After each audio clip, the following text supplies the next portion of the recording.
Ada beberapa jenis amunisi yang saya simpan di dalam rumah, baik itu amunisi untuk latihan, practice, atau untuk bela diri. Saya mau kasih lihat Anda bagaimana kita antara kedua jenis amunisi ini. Oke? Bentar, ikuti. Oke, kita lihat. Ini kalau kita ngelihat, ini amunisi, ini di dalam kamar saya, jadi ada beberapa saya simpan untuk di luar brankas. Jadi kalau amunisi yang biasa, kita ambil ini ya, kita contoh 9 mm misalnya. Dan ini ada amunisi yang saya khususkan untuk bela diri saya. Di box ini kita lihat, dan kita bahas dua-duanya, kita lihat perbedaannya. Di dalam amunisi biasa kita bisa melihat perbedaannya. Jadi misalnya ini untuk latihan ya, jadi nggak berapa important untuk penetrasi atau apa. Ini 9 mm. Jadi kita bisa melihat ini jacket, full metal jacket FMJ 9 mm. Oke, 9 mm. Ini saya selalu bedakan antara amunisi, jadi nggak setiap amunisi itu sama. Kita sering mendengar tentang hollow point.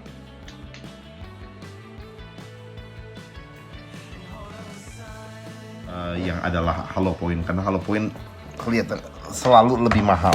Jadi di beberapa kaliber, 40 kaliber, 9 mm, 12 gauge, 22 LR, 45 ACP, semuanya memiliki perbedaan di antara berat projectile dan bulletnya itu sendiri. Bulletnya itu sendiri yaitu misalnya ini 40 kaliber dibandingkan dengan jacket full metal jacket yang runcing, itu biasanya untuk target practice. Untuk kepolisian atau untuk bela diri dinamakan adalah jacketed hollow points. Jadi karena ininya bolong, akan bila mengenai tubuh, akan mempenetrasi tubuh, ini akan menjadi bunga, jadi melebar. Dengan itu lebih ampuh untuk menyetop serangan lawan, oke? Jadi banyak yang memiliki stigma negatif mengenai hollow point, di mana banyak orang mengatakan bahwa itu tidak sesuai dengan perikemanusiaan dan against human right yang dilarang oleh pengadilan internasional. Tapi itu salah, karena buktinya pertama, kepolisian di Amerika dan di Kanada hanya menggunakan hollow point. Karena apa? Ada beberapa sebab. Karena pertama, hollow point menyetop lawan tapi memiliki penetrasi yang kurang. Jadi apa yang dikatakan penetrasi yang kurang adalah bila mengenai tubuh seseorang, target yang kita tuju, oke? Itu sangat kecil kemungkinan untuk peluru itu tembus dan mengenai orang di sekitarnya yang tidak adalah tujuan target itu sendiri. Jadi itu yang paling penting, apalagi bila kepolisian misalnya menembakkan atau menggunakan amunisi dan pistolnya, senjata apinya itu di kerumunan atau di metropolitan area, di mana di luar peperangan, of course, ada kemungkinan untuk peluru itu penetrasi lebih over-penetrated, keluar dari tubuh si yang ditembak dan mengenai sasaran yang tidak dituju. Jadi kita bisa ngelihat ini 45 ACP. Saya banyak sekali.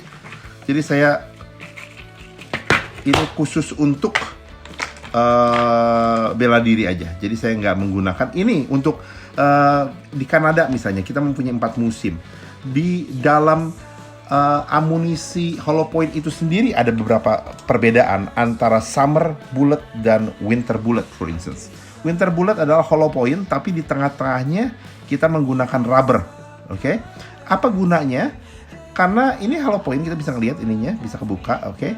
Jadi kalau di dalam di dalam musim dingin, kebanyakan orang menggunakan pakaian yang berlapis, jaket, sweater, di mana bila menggunakan ini hollow point yang khusus untuk musim dingin, begitu mengenai tubuh, ini rubbernya akan menembus, mempenetrasi pertama jaketnya dulu atau pakaian tebalnya dulu, sehingga hollow point ini disimpan amunisinya yang sebenarnya disimpan untuk bila mengenai tubuh. Jadi rubber ini untuk mempenetrasi, untuk melobangkan jaket tebal, dan begitu sampai ke tubuh baru ini kebuka dan memekar. Oke?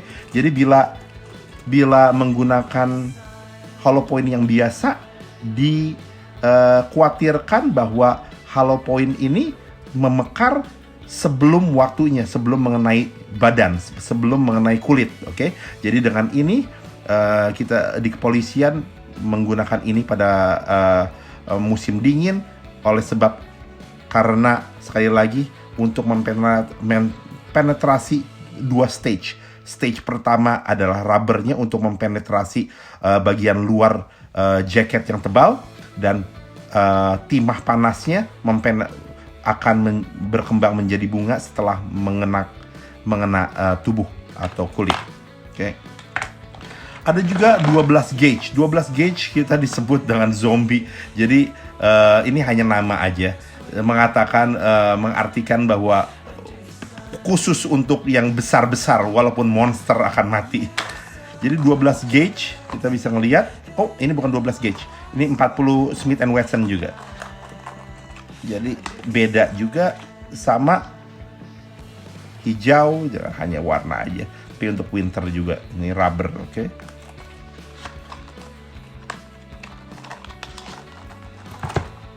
Di 22 LR juga ada Stinger. Stinger juga hollow point. Jadi bukan hanya biasa peluru lancip, tapi depannya ada bolong, jadi bisa memekar juga.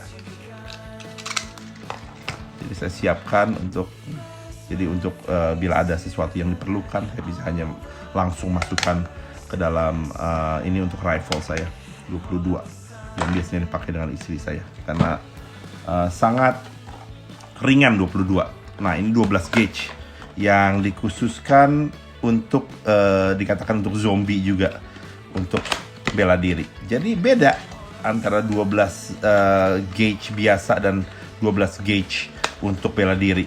Semuanya of course buckshot. Oke. Jadi buckshot itu adalah pellets. Pelletsnya 70 mm, jadi sedikit besar.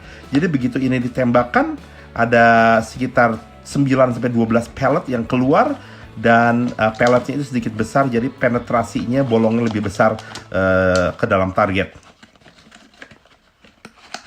dibandingkan pellet buckshot yang biasanya, yang murahan buatan Remington atau apa. Saya suka Hornady karena Hornady membuat amunisi baik sekali untuk bela diri. Dan mungkin ada juga orang yang menembakkan 40 kaliber, karena banyaknya saya 40. Ini adalah 38 special. Ini untuk kepolisian di Indonesia ini.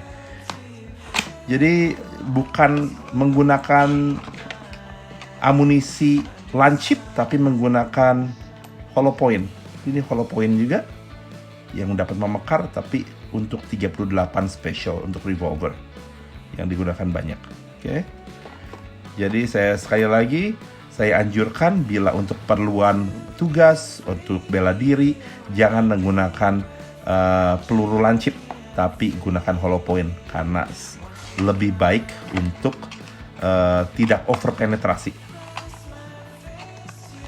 Jadi pada saat ini begitu aja saya membagikan bahwa amunisi hollow point adalah baik untuk bela diri, dan seharusnya semua kepolisian yang bertugas di metropolitan area, di kota-kota besar yang banyak penduduknya, jangan pernah menggunakan peluru lancip, tapi menggunakan peluru hollow point. Karena pertama, dapat lebih cepat menstop lawan atau serangan, karena sekali tembak akan menyebar dan menjadi bunga dan menghancurkan internal organ, dan tidak akan overpenetrasi, apalagi begitu mengenai tulang, akan menghancurkan tulang atau dalam organ, tidak akan keluar tembus dan menghantam orang yang bukan target kita. Oke? Semoga ini menolong. Sampai ketemu di program berikutnya.